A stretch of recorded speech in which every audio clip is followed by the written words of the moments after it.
kings of camouflage. You won't notice anything unusual about this stick until it starts walking. It's actually an insect called, what else? The walking stick. And that seaweed turns out to be a sea dragon. Why are some creatures such masters of disguise? It's simple, really. The most essential animal instinct, survival. Camouflage, it turns out, can be very useful for hiding, hunting, and mating. 3 skills that help a species survive and thrive. Take hiding. In the animal kingdom, one good way to avoid becoming someone else's meal is to fade into the background.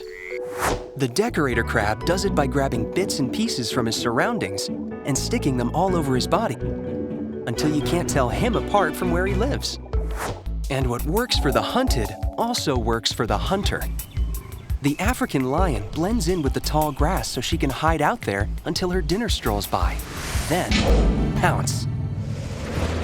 Then there's the alligator snapping turtle hiding underwater. He lures his prey with a tongue that appears to be a worm, then snap.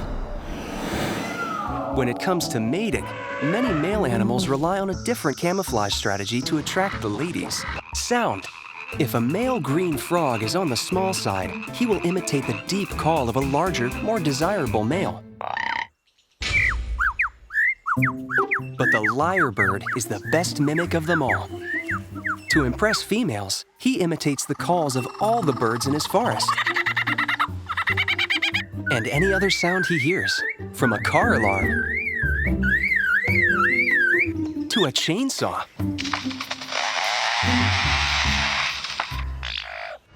But to find the true kings of camouflage, we have to dive deep into the ocean, where the shape-shifting octopus and its flashy cousin, the cuttlefish, lurk. Their soft, squishy bodies make them an easy target for predators looking for a tasty treat. Over time, they've evolved to become masters at hiding in plain sight, shifting their shapes and shades in a flash. A mimic octopus can transform its body and tentacles to imitate a ray swimming along the seafloor. And when he feels really threatened, he'll bury himself in the sand and stick out a tentacle that's identical to a deadly sea snake. But when it comes to disguise, the cuttlefish wins the prize. The broadclub cuttlefish changes the color and texture of its skin to match its home in the coral reef, so it can hide from both predator and prey. And if that doesn't work, he can turn on a light show that stuns his prey into submission. That's not exactly blending in, but like the other camouflage artists of the natural world, the cuttlefish is well equipped to leave its rivals behind.